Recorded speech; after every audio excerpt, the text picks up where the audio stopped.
Welcome to the Garden Show. I'm Linda Stahlman. If you've ever longed to know more about herbs, today's show is for you. We're at the home of Pam Herl in Ellis, where she says she has a wild cottage garden made up of, guess what? Herbs. Because of the water restrictions in Ellis, these plants have survived with minimal water until this weekend, when we had blessings in the form of rain come down and bestow us with beautiful, wonderful moisture. In a relatively short space, you can find a multitude of herbs and plants here, and Pam knows plenty about them. She bakes with herbs, she makes drinks from herbs, and she even makes healing potions that are sold for various ailments. So I'd like to introduce you to Pam and welcome her to the show. Welcome, Pam. Thank you very much, and welcome to Herb Haus Gardens. Thank you. We'd like you to show us around, so where shall we start? I suggest we start in the farmer's garden. This is a farmer's wife's garden, and this my little grandson helped from the ground up, from pulling the weeds to planting to mulching. This is his garden. Well, that is great. I think it's always wonderful when you can include kids, because I think they get their love of gardening right away, and then it continues throughout their life. So what are some of the plants that are in this garden that are kind of something that we could know about? Interesting. Comfrey is one. We can walk around there later on if you care to, and I'll point it out to you. It's an old herb. It's called knit bone. Because it has a chemical in it that actually is supposed to help knit your bones together. It's an old herb. It's been around for thousands of years. It's even used for cattle fodder in Europe. We also have hens and chicks. A lot of people aren't aware that hens and chicks, then another common name for that is house leek. Over in England, in the old days, they would actually plant hen and chicks on the top of their houses to repel lightning. It is also used the same as what you would use aloe vera. Oh, I realized that because when you smash it, it has the moisture inside. And it has the moisture and that little mucilage in there, just like aloe vera. But I wasn't aware that you could use it sort of the same. Has the same properties as aloe vera has, yes. Let's go around and see the Comfrey. Let's go visit the Comfrey. So this is Comfrey, and it looks like something's been having a snack on it. Actually, I have grown this for years, and I didn't think any insect would like to snack on it, and I found out this year grasshoppers do. So my Comfrey bed looks pretty sad, but I do harvest it on a regular basis, so that's probably another reason too. Okay. Comfrey, as you can see, it grows from an underground rhizome, and it clumps and spreads. It prefers shade here in Kansas. Wonder why? Wonder why? Yeah. It has plenty of sun here, doesn't it? Yeah, it has too much sun, actually, so it does prefer more shade here. Comfrey has a chemical in it, as I stated before, called allantoin. This has the ability to heal very, very fast. Surgeons, hundreds of years ago, actually would use Comfrey to heal the incision after they operated. Instead of sewing the incision shut, they would lay a Comfrey leaf on it, and it would actually heal it. Well, I think I'm ready to see another section of your garden. Let's go visit, would you like to visit the hops and mugwort part? Okay. That's on the way through the garden. Let's go visit the hops and mugwort. All right, we're just going to the fairy garden, but on the way, I see that you have something here and a hedge of something here. Will you talk about that? This is something that is unusual in Kansas. This is a hops vine, and yes, this is one of the ingredients the flower is in your beer. It has a sedative effect. I use it in my dream pillows, which help you go to sleep and aid you in dreaming. And the same as this beautiful silver plant here, which everybody considers an invasive weed, is called mugwort. That is a common name for it. In Europe, they actually use it in culinary cooking. They use it to flavor dishes that are high in fat. It aids in digestion. It also has the same effect as hops. It has a sedative effect, and it brings you sweet dreams. So that's also one of the ingredients in my dream pillow. And you will notice that it has a comfrey smell. Oh, it sort of does. And it is edible. Well, I think that if you had lived in the Neanderthal days, you could have been the medicine woman, because you have found that, or they'd have burned me at the stake. It'd been one of the two. Well, let's go to the fairy garden. Let's walk through Herb Haus through the entrance and we will visit the fairy garden. So here we are in the fairy garden, and there are lots of little fairies hiding in little accessories that they have, like little tiny bird baths and different things that I see. But the plants that are here are interesting. I particularly like the thyme that's down here. I see some Elfin thyme. elfin thyme, That's which elfin. elfin is kind of needs to be in a fairy garden. And what is this? And that is woolly thyme. Woolly thyme. And they look really close together, but I can see the woolly thyme has just a bit of wool on it. It does. It has that bloom that's created from the little fibers on the leaves that gives it that texture and that color. And here I see some Mint. peppermint. Peppermint. But are there other kinds of mint here There's too? peppermint in there. There's eau de cologne. There's a chocolate mint and there's an apple mint. And as you can see, mint does like to grow in Kansas very well. The restricted watering has basically kept it within its bounds pretty well, because it does like to cross boundaries and trespass on other neighbors. I know from having mint in my yard that it's kind of invasive. Are all mints invasive? No, they are not. I have several mints here that are not invasive. Apple mint, I don't consider invasive. I have a calmentha, which is a basil mint. That is not invasive. And I have a lavender mint, which pretty well stays right there where it's supposed to be. So not all mints are invasive, just certain ones. And as you walk through the mints, you're going to notice as you brush them, you will actually smell a mint flavor, a mint odor, fragrance coming up. It's very pleasing to smell that. I'd like us to go to the next section of the garden, which is? The next section is, would you prefer to go to the Chatty garden over there? Okay. With the social ladies visiting? Oh, yes, let's do that. Well, here we are with your lovely ladies you were talking about. So tell us what the significance of that is. I noticed that the hollyhocks, at least in my garden, like to grow in a circle. And it looks like they're bending towards each other, chatting, talking. My little grandson, my oldest grandson, has a farmer's garden. My granddaughter has a fairy garden, but my little 3-year-old grandson, where's my garden? And he never shuts up. He's always chatting, chatting. So I told him he could have this garden, and I call this the Chatty Cathy garden, or the Chatty Corey garden, I should say. Oh. Hollyhocks, a lot of people aren't aware of, are actually a herb. You can take the flower and you can make a tincture or a syrup from the flower to soothe your throat if you're coughing and you have a sore throat. I didn't realize that Yes. they were an herb also. If you rub the flower and rub it, you're going to actually feel a sticky. The more you rub it, you feel it's releasing that. Oh. And that is what soothes your throat. Okay. Do you put it in teas or something? You can make an infusion or tea, or a lot of them years ago when they used it. Now this is actually folklore is what this is.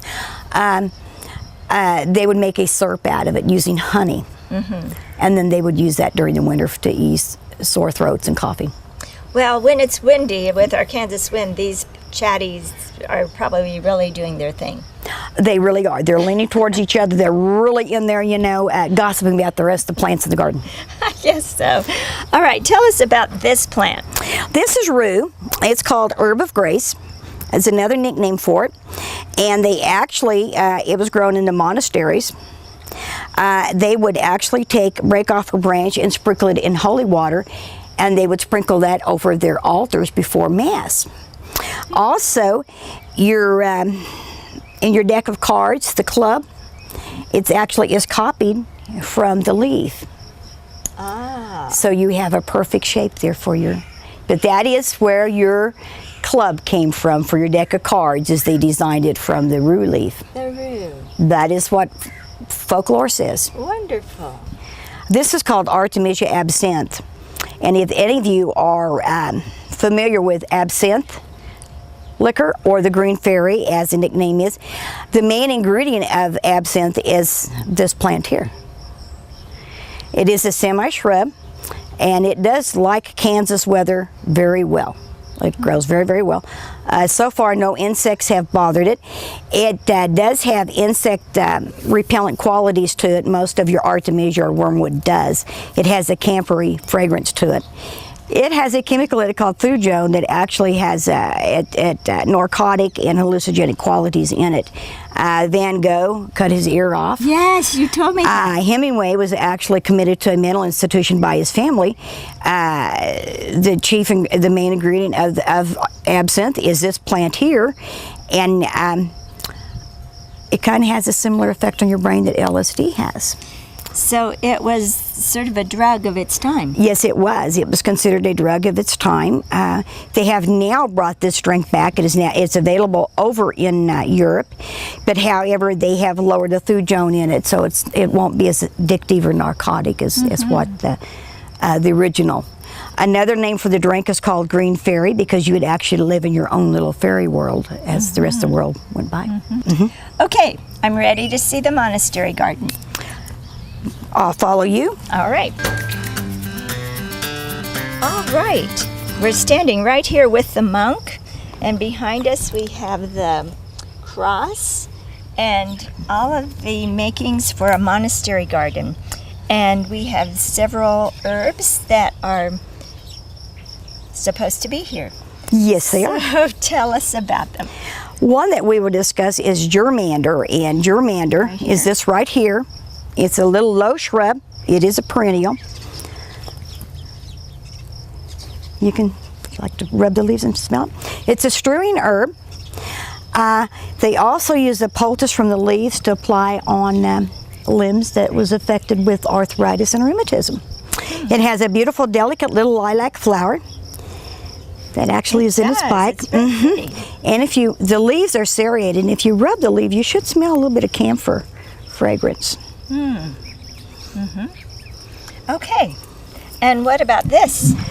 This is called motherwort, or lion's tail is a nickname for it, because if you look at the seed pods, the end of them, they look like actually the end of a lion's tail, a round ball. Ooh, they're stickery too. They are very stickery. It is a big, brash, bold herb, and it's called motherwort for a reason, because it's used for women's disorders, female disorders. And I see you have a flax flower here. Flax, that is what your linen is made from, the fiber linen.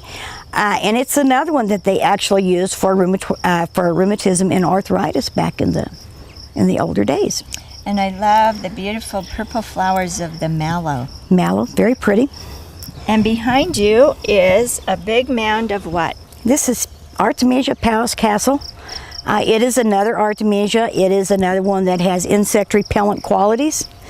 As you can see, it's it's only 2 years old. Oh. And it started out as a 4-inch plant, so it definitely likes it. You have Give to it room if you plant it in your garden. Oh, that's one of those things that people don't think about, and I'm going to admit that I'm one of them, because I want things to kind of look cozy, but then they really get. Then they bully each other, and then you're going to lose the weaker one. Yes. Yeah. This one has plenty of room to grow. Matter of fact, it's growing over and outside the garden, which is fine. And I noticed you have sort of a gentle raised or double raised garden here. Yes. Is there a reason for that, or do you just... I wanted to make this a focal point of this end of the garden. I like to do that. I like to have some bow and some structure in my gardens. And actually, in the medieval days, they actually did raise garden beds like this. Oh. So I kind of picked up on that. On that aspect too. And at the other end there's another garden. You can't see it from here, but it is a gentle double raised bed. That's the thyme garden. Okay. And I see that next we have a sort of a space that Is bare. Is bare. So let's go see why it's bare. So I'm interested about what's happening here. It's very interesting. Yes. Part of the yard, isn't it? Yes. Actually, I had a pond set in the ground here, and with the wind always consistently blowing from the south and the dirt blowing, it was just a big mud hole. So I pulled the pond out, the structures put up, and this is going to be a double raised lavender bed, just like that bed, but smaller. And as you can see, to slow down the weeds and the grass, I put down carpet as a weed barrier, and then I for a cosmetic, value, I cover it with mulch. Oh. Otherwise, it looks like a patchwork quilt out here. Not very attractive to the people that drive by. Oh, I see.